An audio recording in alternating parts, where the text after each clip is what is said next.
yo soy actor, comencé mi carrera profesionalmente en 2006, eh, primero en teatro y luego, bueno, en televisión mayormente y en años más recientes en cine. Eh, He estado en series como Narcos, de Netflix, como Contra las Cuerdas, que es una serie familiar, una comedia muy padre que está en Netflix. Eh, Esa está muy divertida. Esa está Esa muy. está muy divertida, muy familiar, muy ligera, ¿no? Que también se necesita luego ese contenido. Que Viva México, de Luis Estrada, una película de este director que hace como una sátira sobre la situación política al momento de México. Finlandia, por la que me nominaron al Ariel hace 2 años, que es Ay, la vida de esa un... lloré, lloré, lloré. Eso es muy, Sí. muy triste y muy hermosa también en otro sentido. Y bueno, ahorita estoy en La Lotería del Crimen, una serie de televisión azteca, policíaca, de corte policíaco, con un personaje muy bonito, que también tiene la posibilidad de jugar mucho hacia la comedia. Entonces, bueno, pues soy un actor que se desenvuelve en las tres cosas, cine, televisión y teatro. Eh, y eso, entonces, pues mucho gusto para los que no me conozcan y pues entrémosle a platicar de este tema que es muy, muy bueno. Sí. Oye, la obra que fui a ver, que está buenísima, ¿siguen con esas presentaciones o ya no? 7 veces adiós. Sí. Fíjate que yo me salí hace 2 años porque me fui a la filmación de una película que se llama Versalles y que espero que ya vea la luz este año. Entonces yo ya no seguí, pero la obra continúa en el elenco, entonces si la quieren ver, ahí está en el Teatro Ramiro Jiménez. Es una obra muy padre, se la recomiendo mucho y además es un caso de éxito muy importante porque es el primer musical original mexicano que se ha mantenido en cartelera ya 3 años consecutivos. Entonces es un gran proyecto, 7 veces adiós. Sí, a mí me encantó el día que la fui a ver con mi hijo y Claudia, mi sobrina, la verdad es que lo disfrutamos mucho y lo hace a uno pensar, ¿no? Creo que hoy tenemos un teatro que nos ayuda no tan solo a la sátira o al sacar cosas que a uno le pasan, sino más bien hoy creo que tenemos teatro más reflexivo, Sí, ¿verdad? sí, sí, sí. Y 7 veces adiós es interesante porque es una obra de corte muy comercial, es un musical, es una obra que sabe cómo hablarle al público de manera sencilla, pero también genera una reflexión importante. Las dos versiones, ¿no? Tanto la que yo hice que era la versión gay como la versión heterosexual. Ajá. Una más sobre la relación de las parejas y cómo llevar una relación sana en términos de convivencia. Y la otra que tiene que ver con la aceptación de los padres a los hijos que pertenecen a la comunidad LGBT, ¿no? Entonces, creo que eso es muy padre de la obra. Sí, sí, además está súper bien, bien articulada, el mensaje es muy claro y es divertido, pero también es como de tomar conciencia. Así que no, esa me encantó y digo, pues he seguido tu trabajo en lo que puedo, porque no soy de televisión ni de Netflix ni nada de eso, pero luego me dice Claudia, oye, ve tal cosa que está Cuautla, y bueno, pues ahí nos ponemos a verla, ¿no? Sí, muy bien, me da mucho gusto. Bueno, vamos a entrar al espacio de la salud mental en el mundo del espectáculo, en el mundo del entretenimiento. Últimamente he observado muchas personas que a raíz de los realities y todo eso, creo que en lugar de que se convierta en un asunto para disfrutar, están generando muchas pasiones, están despertando como al monstruo que cada persona tiene dentro y hay muchos ataques en redes sociales a raíz de esos realities, que si dijo, que si no dijo, que si desveló un secreto de alguna otra persona, que si fue amasio, novio, no qué sé yo, que si besó feo, que si le huele a la boca.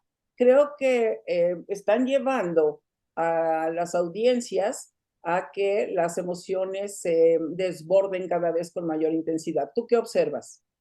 Lo mismo que tú, y yo creo que tiene que ver, bueno, con varias cosas. La primera, que también se están apoyando mucho todos estos programas como los reality shows en la difusión, digamos, la televisión siempre ha sido muy poderosa como medio de comunicación masiva, pero ahora no solamente es la televisión en sí misma, sino se está apoyando mucho también en la difusión que se hace en redes sociales. Entonces, el contenido que se genera en la televisión sigue teniendo repercusión en las redes sociales y sigue teniendo una expansión y un eco mayor al que tendría si solamente la gente lo viera en su pantalla. de televisión. Ahora lo ves en la pantalla del celular y lo mandas y lo reenvías y le das like y entonces te sale en el feed. Y entonces se genera una cosa, como bien dices, que justo tiene mucho que ver con las redes sociales. Y también un poco, yo he observado, con el mundo, hay como una necesidad de identificarnos con ideologías, lo cual me parece muy, muy bueno en un sentido, pero hay un punto en el que estamos llevando esa ideología a unas cosas muy rígidas y donde parece que esos valores que nos conforman son los únicos que pueden ser tolerables. Y entonces la persona que piensa distinto a nosotros lo vemos como un enemigo. Y creo que eso las redes sociales lo han exacerbado mucho. Y creo que en los realities, como bien dices, se refleja más.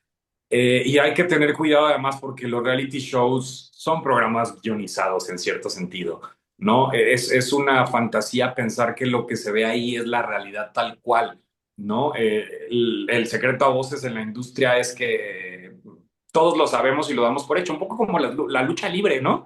Tú vas a ver la lucha libre y te diviertes, pero al final sabes que estás viendo una coreografía. Bueno, lo mismo pasa con Sí. los reality shows. Hay una indicación a ciertos elementos de suscitar ciertas situaciones que van a originar ciertas cosas que a lo mejor ya después ya no tienes el control, ¿no?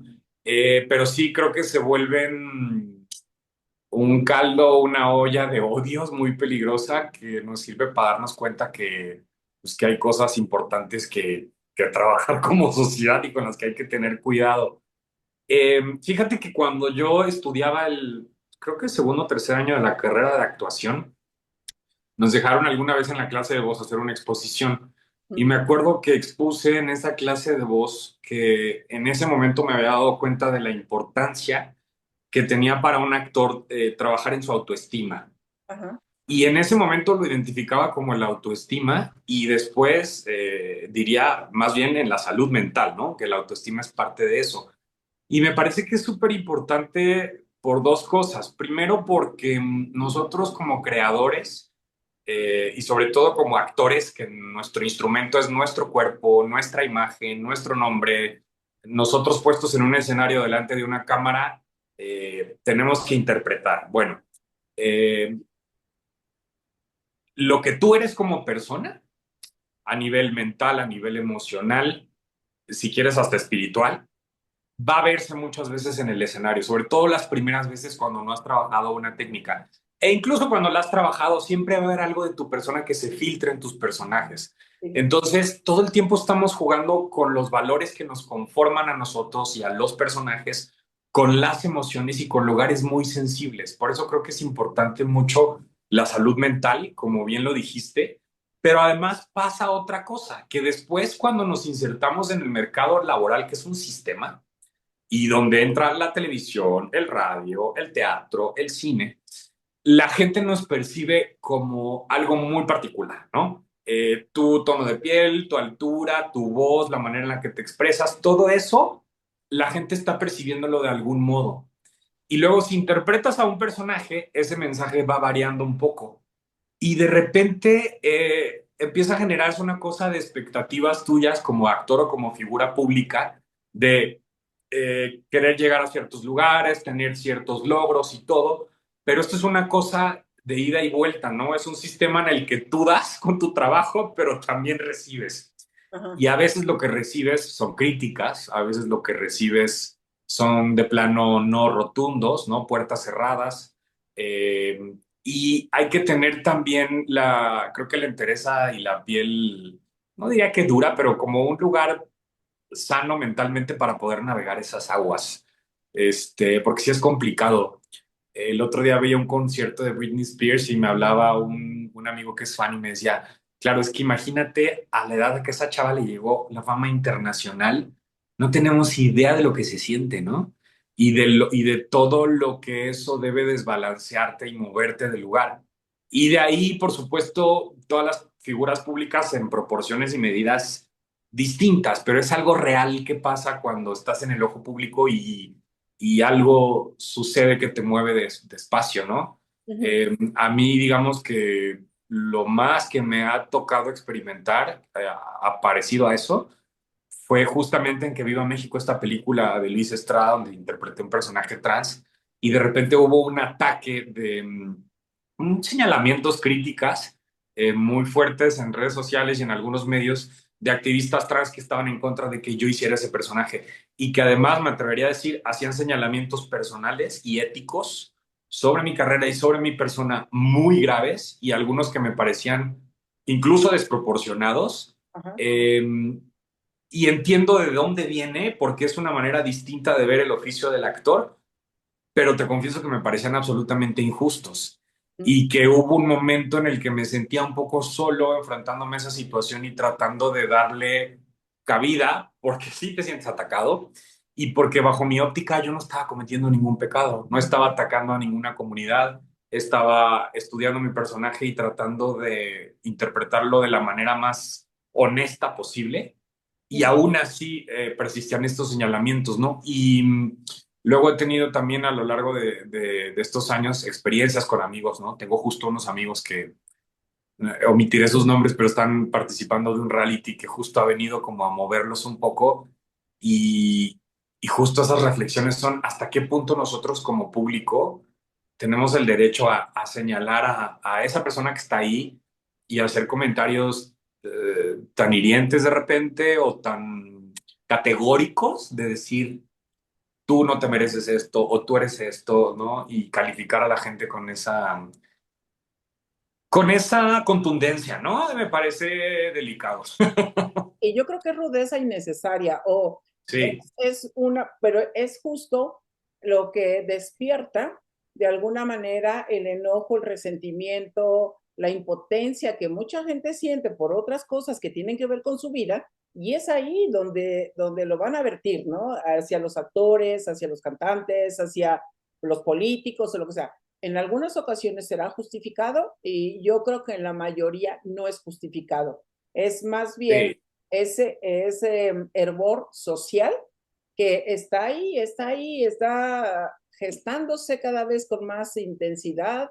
Entonces, cualquier levantamiento provocado, manipulado o no, hace que la gente se sume porque es una emocionalidad colectiva. Ese es el grave problema, ¿no? Sí, y justo ahora que mencionas lo de los políticos, yo diría que, bueno, ellos tendríamos más derecho a juzgarlos, ¿no? Y a exigirles cuentas y a criticarlos, porque al final es gente que toma decisiones que al final van a afectar la vida de todos, ¿no? Veía una entrevista ayer de George Clooney con CNN. Ajá. Él es un demócrata declaradísimo, ¿no? Y Anderson Cooper, este entrevistador, este americano, le preguntaba qué pasaba, qué pensaba de todo lo que estaba sucediendo con Donald Trump y con todas estas cosas. Mucha gente lo señala de fascista y de cosas mucho peores. Y él decía algo muy interesante. Le preguntaba a Anderson Cooper a George Clooney si él pensaba que este fenómeno Trump o esta ideología que ha formado iba a seguir después de él. Y decía George Clooney, hay algo que me parece muy interesante. Este tipo antes que un político es una celebridad.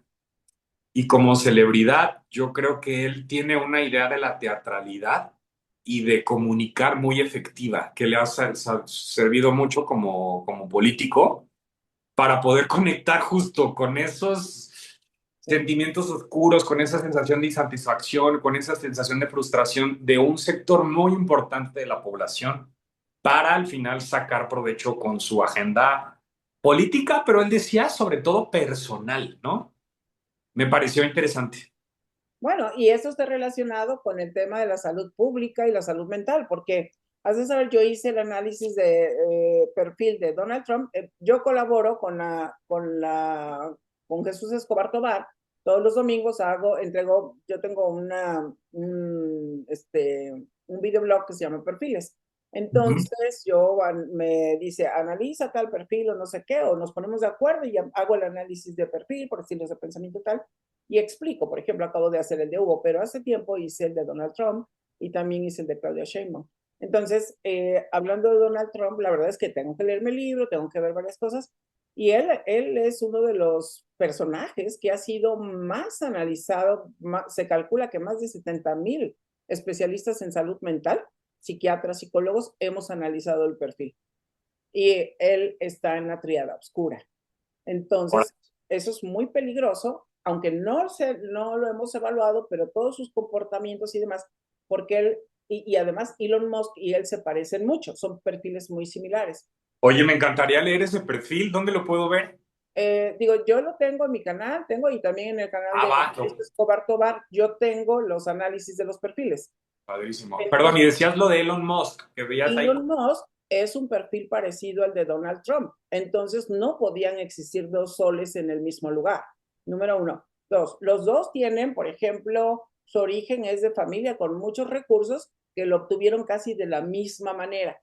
O sea, robando, defraudando, etcétera. Los dos fueron maltratados, los dos son migrantes. O sea, tienen cosas muy similares y tienen patologías similares o psicopatologías. De hecho, por ejemplo, ninguno es exitoso en sus empresas, tienen muchas pérdidas. Donald Trump no ha sido exitoso en ningún negocio. Decía un periodista, que no sé si fue del New York Times, que decía, Donald Trump ganaría más dinero si no hiciera nada. Que él Ahora, ha quebrado varias empresas, se va a la enmienda y todo, y se declaran en quiebra, ya no pagan los impuestos, entonces viven mucho del erario. Y claro. Elon Musk no es la excepción. Pero bueno, eso ya será para otro momento. Vamos a hablar de esto que está vinculado con salud mental, porque fíjate que hace unos días escuché a Mr. Doctor que estaba, yo no conocía a Ricardo Peralta y no sé su historia o qué hace ese muchacho, pero los dos estaban hablando acerca de, los dos están con psicólogo o los dos están con psiquiatra, están siendo atendidos. Y de alguna manera, pues, pues que tengo TDA y entonces dicen, viste, doctor, esta parte no me funciona. No, funciona distinto, pero sí le funciona, si no, no estaría, ¿no? Haciendo lo que hace. Pero ellos hablaban acerca, se pelean mucho con él, la figura de un coach que no conoce y creo que no han vivido un proceso de coaching profesional, pero también se pelean con la figura de un psicólogo que si es serio, que si no es profesional, que si tiene las credenciales, etcétera. Y bueno, yo por la experiencia que tengo de tanto tiempo, pues un psicólogo, pues como un contador o como un abogado, te vas a encontrar buenos, regulares y malos, ¿no? Por supuesto. Siempre. Pero aquí un poco ellos decían, ¿por qué no hay una especialidad de psicólogos que atiendan a personas que son famosas o que se dedican al mundo del espectáculo, etcétera, del entretenimiento, porque se requiere un perfil muy particular? Y yo les contesté que no, que nosotros vemos a la persona, no estamos, o sea, con todos sus roles y personajes, ¿no? Pero que además tenemos un problema muy serio en México. Tenemos menos de un psicólogo por cada 1,000 habitantes. Entonces, y la matrícula ha ido bajando.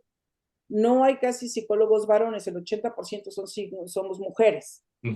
Entonces, ¿qué posibilidades tienen de que los hombres estén yendo con mujeres y las broncas que tienen es con su mujer, con la mamá o con lo que sea, ¿no? Y desde ese panorama, que ya me extendí, pero me gustaría mucho que tú pues, dieras tu opinión al respecto y luego entramos a la formación que tú has tenido. Mi opinión al respecto sobre esta Sí, de que debería de cosa. haber psicólogos especializados para los famosos. No, no creo. Es como si dijera que tendría que haber, no sé, estilistas para los famosos o a lo mejor para el teatro sí, porque es un medio, pero no, no, no. Me parece que, a ver, la existencia humana y la experiencia vital humana es la misma para todos, ¿no? O sea, creo que un psicólogo bien formado puede atender a alguien famoso y a alguien no famoso. Ciertamente alguien que tiene una posición a lo mejor de figura pública podrá enfrentarse a ciertos fenómenos que a lo mejor una persona que se dedica a otra actividad no, pero no creo que necesite específicamente de un psicólogo para famosos. Me parece que luego nos sentimos demasiado especiales los actores y algunas otras personas del medio, pero no, yo creo que, a ver, al final lo que hacemos nosotros también como actores, como intérpretes, es los que nos dedicamos específicamente a interpretar personajes, es trabajar a partir de la empatía. Y creo que la empatía por la otra persona que no soy yo, que no tiene mi experiencia de vida, que funciona a partir de un cuadro de vida y teórico diferente y de una experiencia familiar diferente, comprenderla y pensar que puedo ayudar a esa persona, ¿no? Y un psicólogo además tendrá los conocimientos clínicos y etc. para echar mano. Entonces, no creo que necesitamos psicólogos especialistas, pero sí creo que sin duda necesitamos revisar nuestra salud mental y revisar nuestra autoestima y lo que nos compone, lo que nos da estabilidad y paz emocional constantemente, porque sí, ciertamente nos enfrentamos a varias cosas que fácilmente podrían desestabilizarnos. Hay una cosa que yo te quiero compartir, que por ejemplo mucha gente no está tan consciente de eso. Cuando nosotros como actores, por ejemplo, somos freelance, ¿no? Trabajamos en distintos proyectos con distintas empresas, pero hace 3 años que a mí me tocó, 2 años más o menos, ir a vivir a las Islas Canarias aproximadamente 6 meses a grabar la serie de Zorro. Fue la primera vez que me tocó como alejarme por tanto tiempo de mi casa y la casa entendiéndola como este espacio que te da estabilidad, ¿no? Que tú ordenas como tu hogar, como tú quieres, donde te sientes cómodo, donde te apapachas a ti. Y viajar a un hotel, sí, muy bonito, pero que después de 6 meses, pues es un lugar frío, en una comunidad y una cultura que no termina de ser la tuya, y trabajando con un equipo de trabajo con el que estás conviviendo 24/7 prácticamente durante un periodo de tiempo de manera muy intensa, pero que además se va a acabar y que después irás al descanso y luego irás a otro equipo muy distinto a trabajar varias horas al día. Y entonces, como que ese tipo de convivencias lo que genera, creo, es que los vínculos sean muy difíciles de mantener a lo largo del tiempo. Ujú. Y entonces creo que esa es otra de las cosas particulares a las que nos enfrentamos. Y luego entramos y le escarbamos a ese personaje que a lo mejor es muy distinto a nosotros, que a lo mejor está viviendo situaciones de violencia muy fuertes o ve tú a saber la circunstancia que quieras. Entonces sí hay algo particular en la experiencia profesional que tenemos que afecta a nuestra vida y que creo que sí hace importante eh, estar siempre constantemente revisándonos de nuestra salud mental, ¿no? Y puede ser con un psicólogo o puede ser con un coach ontológico bien formado, responsable de la persona que tiene enfrente, que en este caso tú y yo sabemos de lo que estamos hablando porque hemos tenido esa experiencia y que a mí en su momento, hace unos años, fue una, pues sí podría decir que después de la carrera de teatro, que también fue una experiencia de confrontación y de autorreconocimiento muy grande, fue una segunda experiencia que me permitió a mí aprender a distinguir muchas cosas, a nombrarlas, a asumir qué es lo que quería en mi vida profesional y a ir por ello, ¿no? Ujú. Sí hubo un antes y un después, eso lo reconozco y fue maravilloso en ese sentido, ¿no? Además de, por supuesto, revisar muchas cosas que tenían que ver con, pues, con mi persona, con mi vida personal, con mis emociones. Entonces tuvo como dos grandes recompensas haber vivido ese proceso, ¿no? Que fue de formación para ser un coach también, al final yo ya no seguí con ese proceso, pero también al sumergirme tanto en él, pues irremediablemente sirvió para trabajar muchas cosas y salir de ahí mejor armado, ¿no? Y muy, muy feliz. Sí. ¿Cuándo fue que llegaste conmigo? Tengo el diploma ahí. La primera vez, Creo- primero te di sesiones individuales. No sé si fue por ahí de 2000. Yo calculo que fue alrededor del año entre 2010 y 2012, por ahí, más o menos. Ok, ok. En algún momento en eso, entre ese periodo de tiempo, Ok. Sí, más porque o menos. yo me acuerdo que llegaste, digo, ya había trabajado con tu papá, con tu mamá, con tu hermano, y algunas sesiones con tus otros hermanos, pero tú llegaste conmigo y hicimos diseño de conversaciones y todas las cosas que necesitabas acomodar para irte a tu siguiente etapa, ¿no? En la actuación y hacer los siguientes castings y todo eso. Entonces, eso fue como el primer acercamiento. Y me acuerdo que cuando llegaste me dijiste, ay, es que yo no quiero estar en esto porque se me hace que es como una secta. Sí, era la broma, ¿no? En la casa de la secta, ya vienen de la secta, ya van a hablar de la secta. Ajá. Sí, ¿Y qué cambió para ti? Digo, primero fuiste a sesiones individuales conmigo porque tú no pasaste por el coaching integral, ¿o sí? Primero conmigo. ¿No, no, verdad? Tú te fuiste directo al ontológico. exactamente. Ok. Cuenta un poquito acerca de tu experiencia, de que tú pensabas que era una secta y cuando tú llegas ahí te das cuenta que este es un asunto que no dura 3 días, que no es así. Cuenta tu experiencia. No, que no dura 3 días, que no tiene que ver con estas pruebas de cruza el río descalzo y métete en el agua helada y sal. No, o sea, es una cosa con una estructura bastante bien hecha y que tiene que ver con entender qué conforma al observador que yo soy, ¿no? Y ese observador, pues, lo componen muchas cosas, la experiencia de vida, nuestra propia biología, un montón de cosas y sobre todo algo que yo creo que fue de lo primero que me hizo sentido porque conectaba mucho con la formación que yo traía como actor en el teatro, es el análisis del lenguaje y que entender el tipo de conversaciones que tenemos es entendernos a nosotros mismos y que el tipo de conversaciones que entablamos es justamente en gran medida la persona que somos y la calidad de las relaciones que tenemos. Ujú. Entonces, en ese sentido fue un proceso muy, muy rico, muy fuerte. Hubo también, siento que como mucha ambición. O sea, cuando entendí de qué iba, era como, yo quiero. Yo quiero porque me parece muy atractivo pensar que puedo modificar mi presente actual, ¿no? Ir por esas cosas que siempre he querido y trabajar sobre eso. Y fue de esa manera, justo como se dio. Entonces, yo lo recomiendo mucho. Fue un proceso increíble que creo que cada tanto tendría que hacer, ¿no? Porque de repente eso pasa, ¿no? Yo también he estado, por ejemplo, en la terapia en distintos momentos de vida. Creo que el primero fue muy chavito, como a los 9 10 años. Y hay momentos en los que yo siento que estoy bien navegando solo, ¿no? Que ya entendí lo que tenía que entender y avanzas, pero luego vas madurando y surgen otras preguntas, otras incomodidades y es momento de regresar, ¿no? Ujú. Eh, pero sin duda ha sido un proceso, fue un proceso en ese momento transformador. Sí, ¿tú tienes idea cuántas horas le dedicaste más o menos? No, lo pondría en pues varios meses, ¿no? Si no es que un Diez, año, 10 meses. 10 meses, sí. Sí, sí, más o menos. Bueno, lo que dura formalmente, digamos, el programa, más los 20 que te caen y las tareas que te quedan ahí, pues un poco más, ¿no? Con Pero los sí, regionales, con las prácticas que tienen que hacer, con las evaluaciones y demás.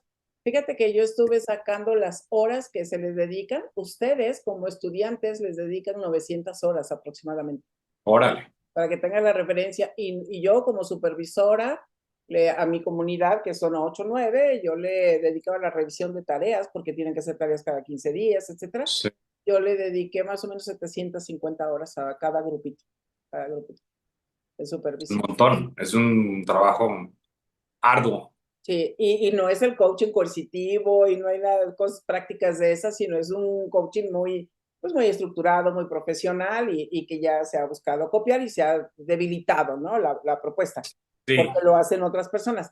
Pero, no, así existe un coaching profesional. Yo el otro día decía, o sea, ese es el nivel básico, luego una cantidad igual de horas es para el nivel avanzado y la mitad de horas para llegar a la maestría, no es algo que se haga así.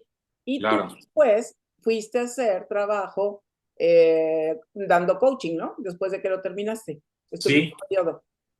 sí tuve la experiencia con este equipo que pertenecen a un partido político y pude ahí coachar a un grupo, eran más o menos 7, 8 personas. Ujú, Y también es muy rico porque, bueno, nunca he dado clases de teatro, dicen mis amigos que dan clases de teatro que a veces aprendes más también dando clases que ujú, actuando. Y creo que lo que pasaba también era muy interesante, digamos, yo como adentrando a este grupo de personas en esta metodología, porque aprendes muchos de los procesos que ellos tienen, de las dudas que ellos tienen, de las resistencias que también tienen. Y después de eso, terminando ese proceso con el que acompañé a este grupo de personas, eh, pues la verdad es que tuve como una reflexión muy honesta de decir, yo lo que quiero es ser actor, ¿no? Entonces, más bien seguir ese camino y las herramientas que aquí he utilizado, he aprendido, las voy a utilizar para seguir en ese camino y es lo que he hecho hasta el día de hoy, ¿no? Y luego lo que sucede también, supongo que sucede también con el teatro, es que vas encontrando capas más profundas, ujú. ¿no? Cada vez. Con el tiempo, el conocimiento y el aprendizaje se va profundizando más y eso vuelve las cosas aparentemente más sencillas o se siente como más orgánico y más natural todo, como que eres capaz de observar cosas de manera más natural, no sé, como que sí, se vuelve más intuitivo, creo. Como más puntual, ¿no? Te das cuenta que algo Sí, no está bien o que, por ejemplo, estás haciendo una negociación para tu próximo rol, tu próximo papel, sí, y te das cuenta si de la manera en que estás conversando, de la manera en que planteas las cosas, la manera en que te las plantean, si estás siendo competente o no para ello, ¿no? sí, sí, sí, sí. Afortunadamente yo como actor tengo una agencia y ya la agencia se encarga de negociar muchas cosas. Pero sí, tenemos un espacio también nosotros de negociación con el director eh, para plantear la idea de cómo se va a interpretar ese personaje, cómo se va a abordar ese personaje. Y también eso es una negociación, porque Claro. uno tiene una visión, el director tiene otra visión y el chiste es empatarla y que se nutra de ambos, ¿no? Hay directores que tienen más el estilo de imponerse ante eso, hay directores que son más receptivos a lo que el actor tiene que decir y muchas veces, eh, pues justamente es cómo planteas esa conversación para hacer que tus puntos sean escuchados, comprendidos y con la mejor de las suertes incorporados, ¿no? Y de también que tú seas capaz de escuchar, de estar abierto a lo que el otro te dice y de incorporarlo, porque a veces no somos capaces de ver qué es lo que el otro me está proponiendo, aunque en primera instancia me parecería una idea absurda o difícil, la haces y tiene todo el sentido. Y eso creo que es lo más rico. Sí, pero es ahí donde te das cuenta del valor que tiene la indagación, ¿no? Sí, Cuando eso lo vemos en el proceso de coaching. Para mí, el elemento clave, el elemento maestro es la indagación. Y yo siempre les he dicho, no es hacer buenas preguntas, sino que el otro pueda tener una interpretación adecuada con lo que tú estás buscando, quieres saber o quieres intercambiar, ¿no? Porque sí. si no empiezan a quejarse, yo no estoy dispuesto a hacer este papel, a mí no me gusta, y entonces empiezan ahí como conflictillos que parecen berrinches, ¿no? De las personas. Sí. Si yo te contara todo lo que me ha tocado, ¿eh? Esa es otra conversación, pero sí, justo, Pero justo. bueno, por la formación que traes, puedes observar ese fenómeno y supongo que no tienes tantos enganchamientos o no profundos, no que te hagan romper la relación, ¿no? La verdad tengo los mínimos y te voy a decir una cosa, luego hay compañeros que me dicen, ¿cómo le haces? Y yo, pues es que hay cosas que para mí son, o sea, para mí lo importante es llegar y hablar del trabajo y definir la escena y definir el personaje y si no lo vamos a definir, por lo menos definir cuál va a ser la exploración que vamos a hacer. Uh -huh. Pero luego hay otro tipo de cosas que yo digo, pues ¿para qué me peleo? ¿No? O sea, aprende a escuchar, aprende a incorporar al otro, la mayor parte de las veces creo que por plantear las cosas como las planteó el director me escucha y llegamos a un muy buen entendimiento y avanzamos. Eh, lo único que donde veo que ya empiezo de repente a flaquear un poco, como que tengo un buen control mental de ese tipo de situaciones, Uh -huh. es cuando el cansancio físico ya es excesivo. Okay. Ya cuando lleva muchas jornadas, muchas horas, muchas semanas trabajando y de repente empiezo ahí, ya observé que ahí es cuando de repente empiezo a calentarme o a bajar la guardia un poco. Y ahorita lo que he encontrado es que tengo justo que cuidar mi cuerpo, ¿no? También, con dormir bien, descansar, comer bien. eh, y ya en el caso más extremo, que lo he hecho en dos proyectos, meterme unas bedoyectas, para que el cuerpo Agua. suba y terminar bien el proyecto, porque sí, de repente puede haber eso, ¿no? Pero sí me siento muy a gusto porque creo que hay bastante asertividad en ese Sí, tipo. es que ayuda mucho la formación en coaching, no es para que todo el mundo se dedique a dar coaching, ¿no? Y en este tipo de proceso que nosotros hacemos, no nos metemos a la parte terapéutica, de ahí se deriva. O sea, con un psicólogo si no eres psicólogo. Si eres psicólogo, bueno, y lo puedes abordar adelante. Pero Claro, yo, siendo psicóloga, he canalizado a varias personas que se hacía al psiquiatra o a otro tipo de psicólogo que va a ser el más adecuado o a otro perfil, porque no necesariamente mi perfil de personalidad que está incluido, pues le va a ser útil, ¿no? ¿Te acuerdas cuando tú entraste a la formación? Yo te pregunté, ¿te sientes cómodo conmigo? ¿Quieres irte con otro coach? Y sí, fue muy rico, ¿no? Pues te vas con otro coach para que es que ya estuviste con mi papá, dale, tienes Sí, todo, justo. vívelo, porque lo más importante es cómo lo vas a vivir tú, ¿no? Y que aún así seguimos muy cercanos para Sí. visitarlas. Pero, pero bueno, regresemos a esta parte de la importancia, tanto para los influencers como para el mundo del espectáculo y demás.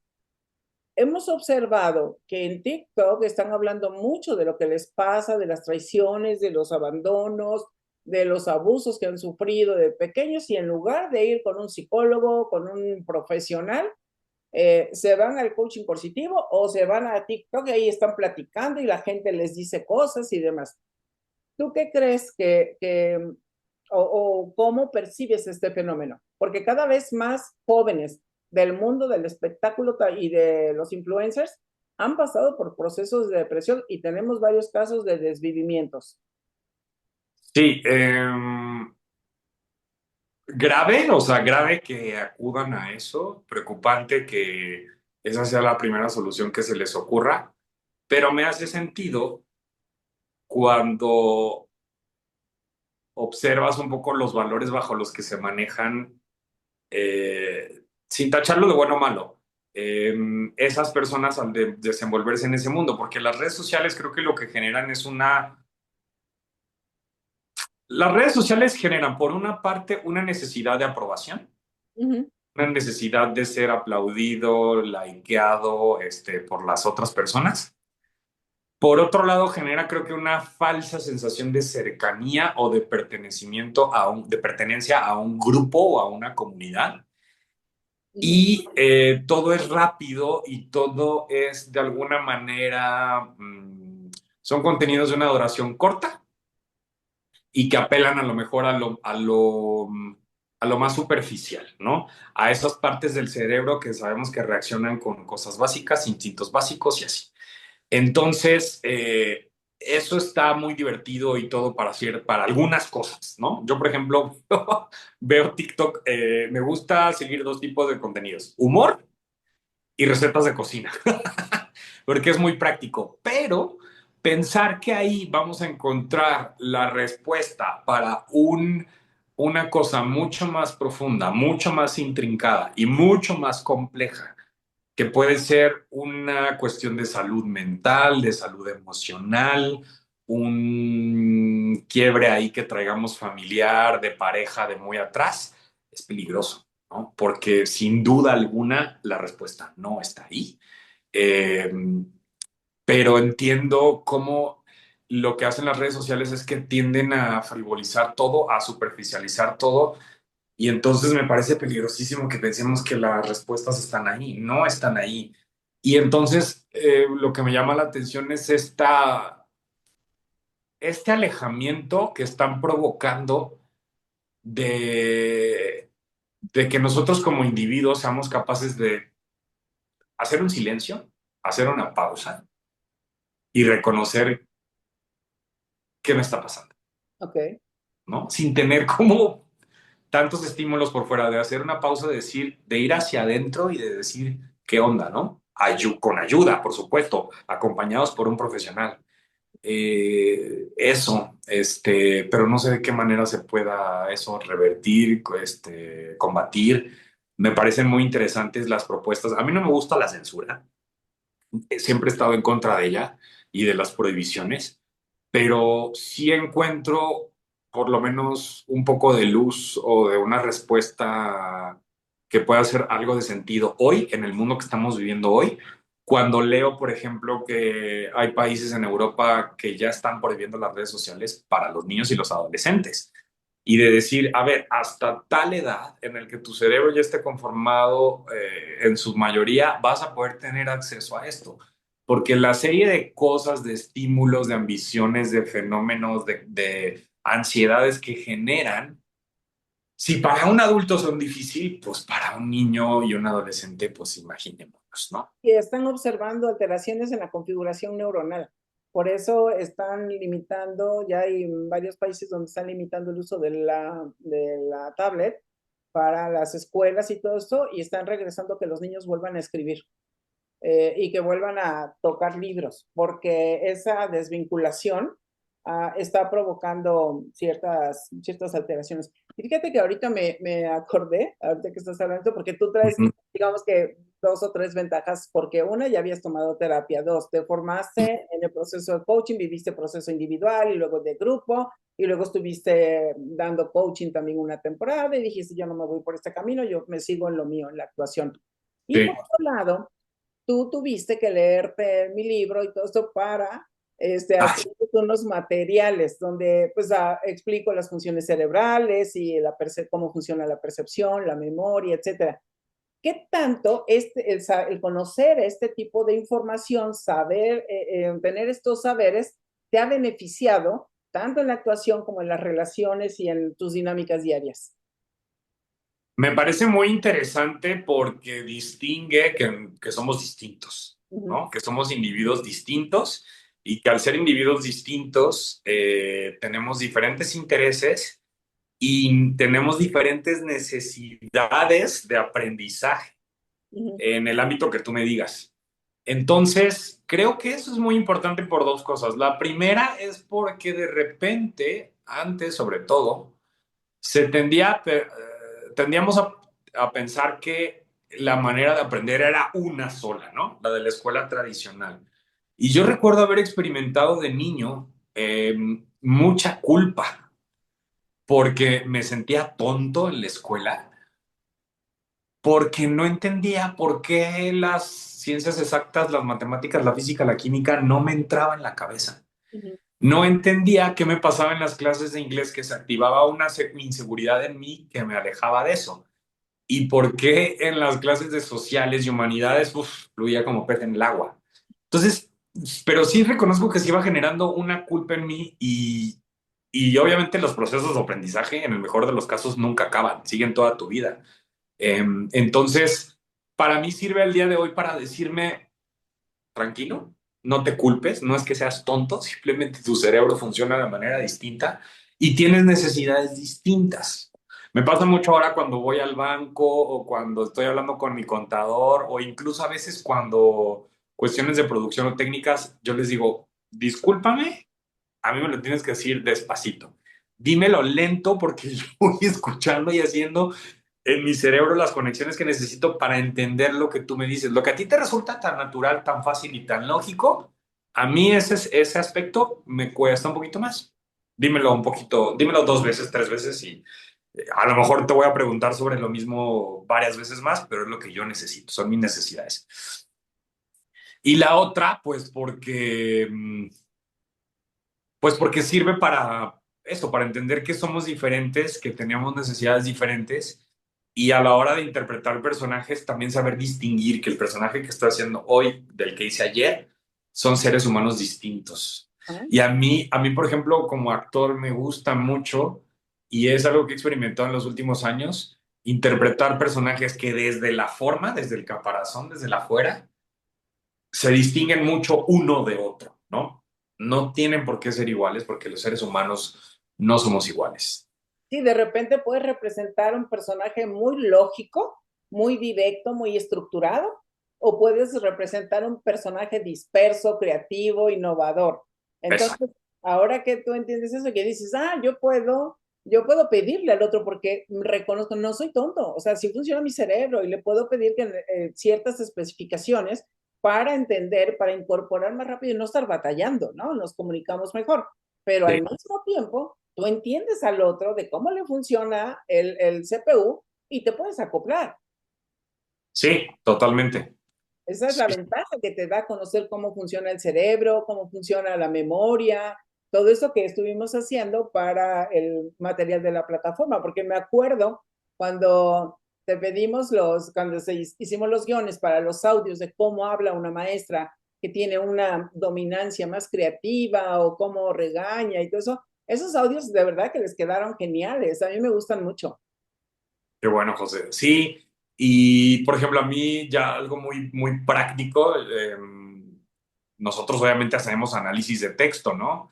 Que tiene una parte teórica muy, muy digamos, muy técnica, que es esto, esto y esto, qué dice el personaje, qué no dice, cómo habla de los demás, cómo habla de sí mismo, cuándo guarda silencio, cuáles son posibles mentiras que el personaje va a decir. Y yo recuerdo en el primer protagónico de cine, que fue este de Finlandia hace 3 4 años, pues era una oportunidad importante para mí porque nadie me había dado el chance de hacer un protagónico en cine y sentía como una gran responsabilidad y un gran deseo de hacerlo bien. Y recuerdo haber estado en mi casa leyendo y estudiando y decía, a ver, es que esto... Y me acuerdo que entró mi mamá porque estábamos en vacaciones de diciembre en Tabasco y me decía, ¿ya te lo aprendiste? Y le dije, es que no me lo tengo que aprender, ¿no? No es una ciencia exacta en el que yo me tenga que aprender lo que tengo que decir aquí. Es una cuestión mucho más compleja que es de entender qué chingados le está pasando a este personaje. Y una cosa que me sirvió a mí en ese momento, por ejemplo, fue separar en ese momento por colores y que los colores significaban para mí una atmósfera, una emoción particular, un estado de ánimo, las escenas. Y entonces, al dividirla por colores, ya veía yo y decía, a ver, claro, Amaranta empieza este tránsito aquí y luego cambia este color. ¿Por qué? Porque le sucedió esto. Y al ver como la gran imagen, ¿no? Alejado, veías como ya una diversidad de colores. Y entonces era como una manera distinta, pero mucho más lógica para mí de incorporar qué le está pasando a este personaje, ¿no?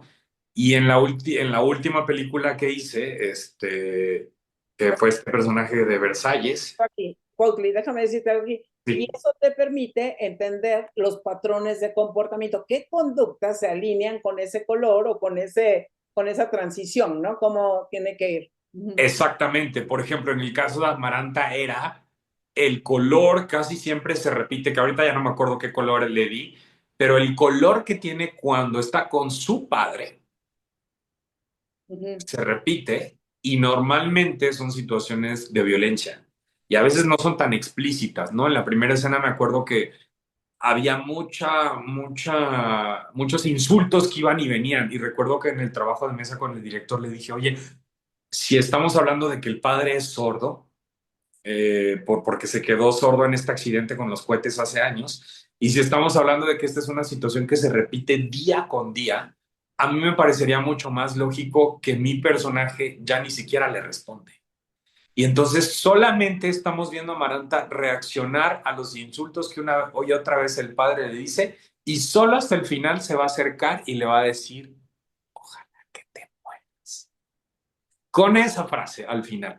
Pero entonces lo que pasaba era el color que tiene aquí se va a repetir con el padre después a mitad de la película y luego al final, cuando se lo llevan después del terremoto, ¿cómo se llama? Ya medio muerto, que no saben si va a vivir.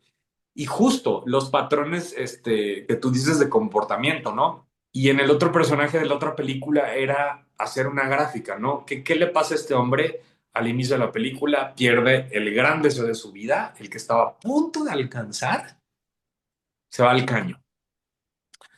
Y hay una cosa en la que él siente que hizo todo lo posible por alcanzar ese objetivo y aún así no se cumplió. Entonces hay como una suerte de enojo contra el destino. O sea, ujú. no contra una persona en particular, sino contra Sí, el pues, destino, como un poco en la concepción griega de decir, el destino no quiso que yo llegara a hacer esto. ajá. Y entonces empieza ahí una espiral hacia abajo y hacer como esa gráfica a mí me sirvió mucho más que a lo mejor hacer anotaciones ahí junto y decir esto, ¿no? Como que observar ese recorrido desde lejos, en general, me sirvió mucho. Y sí, son cosas que a mí me sirven, ¿no? No sé. Claro, es que tú tienes un perfil antagónico contigo mismo. Recordemos que no sé cómo se ha movido ahora, ya te voy a aplicar la Sí, prueba nuevamente, pero tienes la estructura y tienes la creatividad y entonces esos chocan. sí, El momento en que tú eres capaz de imaginarte la escena, cómo tiene que cerrar, necesitas regresar para acomodar y llegar. No, no es como que de facto te lleva para allá, ¿no? sí. Sí, sí, sí. Yo recuerdo que antes en la carrera, cuando empecé sobre todo a hacer mucha televisión, yo tendía a ser muy rígido. Y entonces llegaba con el texto súper aprendido y si dice por esto y no por eso, voy a decir por esto. y lo voy a decir en este momento y con esta intención. Entonces era muy rígido. Y luego en el set, en una serie de televisión con un actor colombiano que me parece extraordinario, que se llama Cristian Tapan, lo observé en el set y el tipo sabía perfectamente de qué iba la escena y cómo era su personaje. Pero él llegaba y observaba qué había en el set, qué elementos tenía en ese momento. Y entonces tenía una parte ya muy estructurada, pero luego tenía otra parte en la cual se permitía jugar e improvisar con lo que en ese momento sucedía. Ujú, Y, y yo creo que un poco a partir de ahí sí fue como una experiencia para mí. Y luego ya en la película Finlandia, que fue una experiencia también en la que, como era una producción con muy poco dinero, las circunstancias cambiaban todo el tiempo. Se nos caían locaciones, no teníamos de repente las cosas que teníamos, o el director, que es una persona súper creativa, en ese momento se le ocurría otra escena y entonces teníamos que improvisar. Entonces como que un poco esas dos experiencias me llevaron a soltar esa rigidez y encontrar esta manera que dices tú, que es, sí, por un lado la estructura, pero por otro lado la creatividad siempre tiene que estar volando. Y me siento mucho más cómodo como actor en esa segunda posibilidad, porque creo que pasa algo que los maestros siempre nos dicen, que hay más chance de tener hallazgos en el momento de la escena. Y entonces hay escenas que se sienten más frescas o más auténticas porque estás conectado en el presente. Sí tienes un análisis, pero hay cosas que suceden en el momento y eres capaz de reaccionar en el momento y entonces la escena que era de una manera crece hacia otro lado y eso es muy, muy vivo, está vivo, ¿no? Fíjate que si los directores evaluaran los perfiles de ustedes, se les facilitaría mucho la vida, porque Sí, sí, porque alguno diría, a este necesito reforzarle acá. Digo, nosotros lo hacemos en las empresas y de verdad que eso les cambia. Evalué a un personaje que es muy importante en México a nivel empresarial. Entonces yo les dije, a ver, préstenme, porque me estaban pidiendo que le acompañara para que desarrollara ciertas cosas de estructura. sí, Le digo, préstenme evaluaciones anteriores, 360, lo que tengan. Y veo que durante 3 años era el mismo pedido, que él fuera más estructurado y no sé qué. Les digo, a los de recursos humanos, ¿no se les ocurrió pensar en revisar sus evaluaciones anteriores? Es decir, darse cuenta que están pidiendo lo mismo y que él no lo va a lograr. Entonces, cuando le apliqué la prueba, Neurotest, yo le mostré, o sea, mira, él es un altísimo innovador, creativo y demás, van a forzar su perfil y lo único que van a hacer es estresarlo. Y a la claro. es que no lo pueden correr porque es el hijo del dueño y es el próximo presidente. Entonces, ¿qué vamos a hacer? ¿Cómo resolvemos esto, no? Entonces dije, ahí en ese caso, mejor se le pone el equipo de apoyo para que le dé la estructura y déjenlo a él. Y esa empresa hoy está creciendo en Estados Unidos como no tienes idea. O sea, su visión lo lleva para allá. Claro, Pero mientras lo tienen aquí amarrado porque quieren que tenga mucha estructura, pues lo único que hacen es que no fluye. Y es un poco contigo en la actuación. Tú traías una rigidez que no te permitía salir, pues, incluso para cuando hacías tus, me acuerdo, cuando empezamos el proceso de acompañamiento con coaching, que es que ibas ¿cómo se les llama? Ay, audición. ajá, ¿Sí? Ibas a un casting, ¿no? Ibas a un casting y nada, o sea, ibas a otro casting y nada, y nada.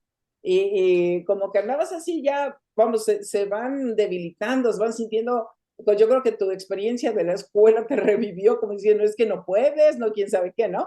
Y, sí. y después de que pasaste este proceso, de pronto empieza, sí, sí, sí, sí, porque hubo un cambio, ¿no? Sí, hubo un cambio en ese sentido y también en el sentido de decir qué estrategia tengo que hacer para tocar las puertas que yo quiero tocar y acceder a los papeles que yo quiero hacer, ¿no? Entonces fue, pues, haz tu lista de directores de casting, dónde están, cuál es el teléfono. En ese momento no había las redes sociales, ni era tanto por mail todavía, era más presencial y llevar tus cosas impresas y fue ve y toca las puertas e insiste, e insiste, e insiste, ¿no? Me di cuenta que había una primera parte que tenía, una primera obstáculo que tenía que pasar, que era que ellos supieran quién era yo y que me vieran trabajar. Ujú. Y que hay mucha gente tocando la puerta, entonces que tenía que tener un grado de persistencia mayor para poder saltar ese obstáculo y luego ya poder empezar a trabajar, ¿no? Entonces sí, fueron esos dos aprendizajes. Sí, me acuerdo porque había que switcharle aquí. No es que, ay, me Sí, dijeron que no y otra vez me caigo. Me dijeron, no, no, no, hay que switcharle para sí, insistir. Pero ¿cómo vas a insistir? Vas a insistir igual, ¿no? Cambias la estrategia y demás. Sí, me acuerdo, claro. fue muy padre.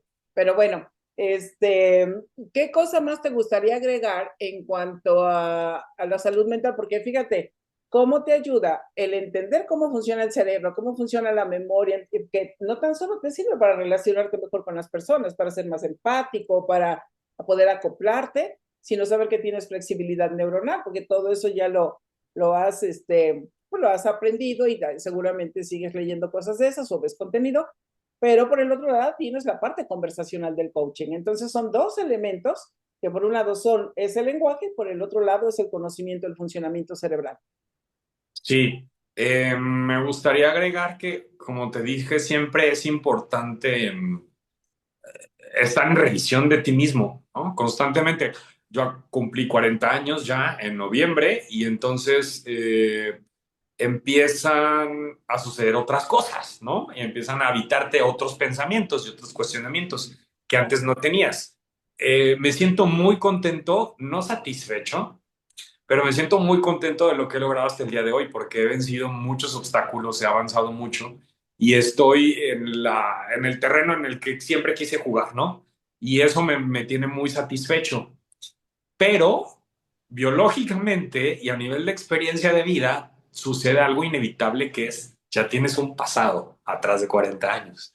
Y entonces revisas y entiendes también por qué, entiendo yo y por qué los maestros me decían, es que hay cosas que hay aprendizajes y hay cosas que como actor vas a entender con cierta madurez y con la edad, porque simplemente la experiencia de vida es distinta. Y una de las cosas que me he sorprendido de repente, ya empezando a experimentar y que luego digo, ay, yo me siento viejito. Y luego digo, no, pues es normal y está padre porque me enriquecerá mucho, espero, como actor, empiezas a sentir nostalgia por ciertas cosas, ¿no? O empiezas a revisar ciertas experiencias de vida que ya están muy en el pasado, o no, porque es relativo el tiempo, eh, y empiezas a tener, por ejemplo, no sé, el otro día pensaba, he tenido algunas experiencias de amigos, unos más cercanos que otros que han muerto ya para ahorita, ¿no? Y que yo digo, híjole, todavía somos jóvenes, pero ya he perdido amigos. Ajá. Y entonces cuando piensas en esas experiencias, como que se redimensiona todo, se redimensiona tus emociones, tu existencia en el mundo, lo que quieres lograr, cómo quieres vivir tu experiencia de vida de aquí en adelante. Y entonces eso te mueve del lugar, ¿no? Y entonces por eso creo que es inevitable, perdón, que es indispensable siempre estar en revisión, siempre estar viendo qué te pasa adentro, cómo estás, si te sientes a gusto, si de repente te levantas en la mañana y sientes miedo o sientes ansiedad, si al ir a dormir te sientes tranquilo o no, si te sientes incómodo en un espacio, con alguien con quien tienes una relación de pareja.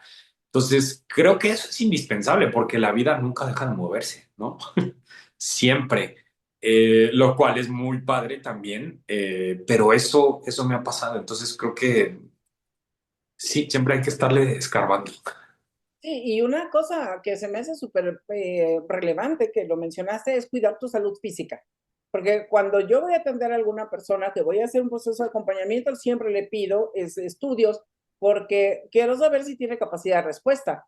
Porque si no, uno empieza a trabajar en lo mental, empieza a trabajar en lo conversacional, pero pues, la persona tiene ahí un tema que no puede resolver y entonces parece que estamos regresando a cada rato Claro, y varios, fíjate que a mí me ha tocado más o menos que un 7% de las personas, no han sido muchas, pero un 7%, y tú sabes que atiendo a mucha gente, ¿no? sí, Eh, eh, le, mm, les pido sus estudios y hay ocasiones en que de plano les digo, váyase a arreglar su salud física y ya luego vemos, arreglan la salud física y de pronto el mundo se les acomoda.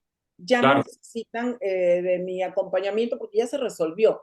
Porque una persona no pierde sus competencias ni sus capacidades solo porque sí. y no es por lo emocional, sino que lo emocional también está vinculado con lo físico, con lo clínico. Y Totalmente. cuando, por ejemplo, tienes ansiedad, es probable que traigas una alteración neuroquímica, que traigas algo en sangre, algún valor alterado. Entonces yo siempre les digo primero la salud física y luego nos vamos con la salud mental y luego pasamos a la emocional. Para mí ese es el camino, ¿no? Totalmente, lo conecto con lo que te comentaba hace rato, ¿no? Yo cuando estoy en set, o sea, cuando estoy trabajando en un proyecto, veo que soy muy asertivo para manejar situaciones de estrés, negociaciones, ese tipo de cosas, pero cuando mi cuerpo está cansado, que es normalmente a partir después de la semana 7 8 que algunas personas dirán, ay, no manches, a las 7 semanas ya te cansas. Nosotros trabajamos, el otro día estuve en un podcast con una amiga y le decía, es que mis llamados son de 12 horas o más. Nosotros no trabajamos 8 horas, trabajamos más de 12 horas y regreso a mi casa y tengo que estudiar y me tengo que parar temprano para ir al gimnasio y luego ir al llamado, pero además hay un trabajo que no se limita solamente a lo mental o a lo racional, sino que tiene que ver con esto. Ujú. Y esto también se cansa y hay como una especie de abandono, no de abandono, pero como de pausa, Olvido, de olvido. de olvido de tu persona para concentrarte en el personaje. Entonces, son como muchas cosas. Entonces, yo a partir de la semana 7 8 ya identifiqué que me canso y que tengo que hacer todo lo que está en mis manos para procurar que mi cuerpo esté tranquilo, comer bien, dormir lo suficiente, lo más que pueda y vitaminarme. Ujú. Porque si no, ya empiezo a flaquear y luego vienen otras cosas. Sí. Es súper importante. Sí, sí, sí, pues oye, Cuauhtémoc, me da mucho gusto platicar contigo, saber que todo marcha bien y bueno, nos despedimos con que te sigan en redes sociales y cuál es tu próximo proyecto. Sí, arroba Cuautli, como Cuauhtémoc, o sea, Cuau, Jiménez. Y pues ahorita estoy en Lotería del Crimen, en Televisión Azteca, en Azteca 7 a las 10:30 de la noche. Es una serie policíaca muy entretenida, dirigida por Carlos Carrera, el director del Crimen del Padre Amaro.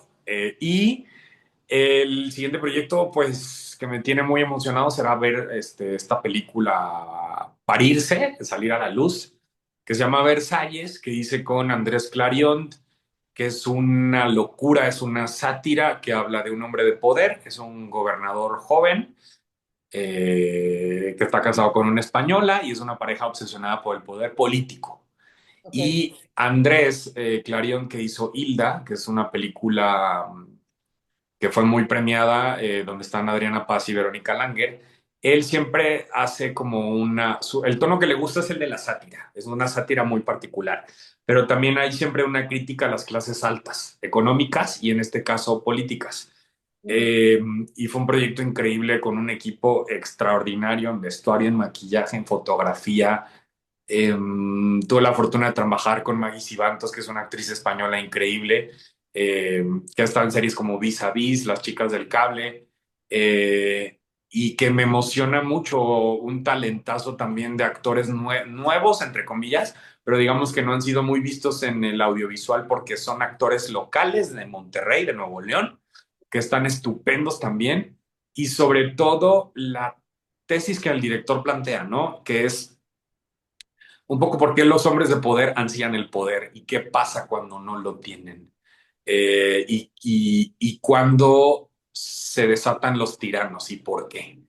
Y ok, para mí un poco la que yo traté de poner como actor y como intérprete es, hay hay una cosa que aunque sean hombres de poder, siempre eh, estarán ligados con su huella de dolor primera.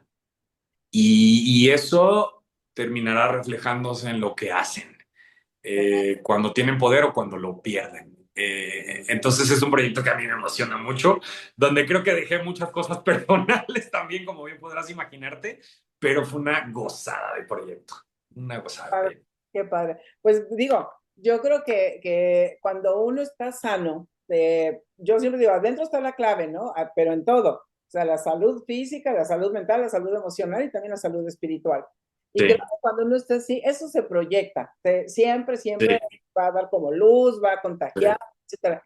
Y eso necesitamos hacer más ahora, ¿no? que no porque sean del mundo de la artisteada, crean que ahí tienen que hacer algo especial. No, tienen que hacer algo pues, esencial, no especial, esencial, que es cuidarse, ¿no? Para que haya personaje para rato, haya muchos personajes, ¿no? Totalmente, sí, es que estamos en este mundo de lo VIP, del servicio no sé qué, y no, pues todos somos seres humanos y a todos nos duele lo mismo y nos mueve lo mismo. Sí te digo, hay experiencias particulares que de repente por esta situación de nuestro trabajo nos atraviesan, pero que un profesional puede perfectamente acompañarnos y ayudarnos a revisar cosas y a resolver cosas y a caminar más ligeros en la vida. Sí, tú me has recomendado con algunas personas y la verdad, ha habido una digo, no mencionamos su nombre, pero dije, no es conmigo, yo le atendí en una sesión, dije, no Sí, es conmigo, tienes que irte para acá. Y luego me la encontré en Guadalajara, yo andaba por allá y se me ocurrió mandarle un mensaje y le dije, ¿cómo vas? ¿Cómo sigues? sí, Me dijo, no, fíjate que estoy grabando en Guadalajara y no sé qué. Y le dije, ah, yo estoy en Guadalajara y nos vimos para cenar y ya me platicó cómo iba avanzando con su proceso. sí, Entonces, sí, muy padre, porque hay ocasiones que no tan solo la vida del trabajo, sino la vida personal que te compromete con cosas muy fuertes, ¿no? totalmente. Muy Sí. bien, pues muchísimas gracias, mi querido Coakley, y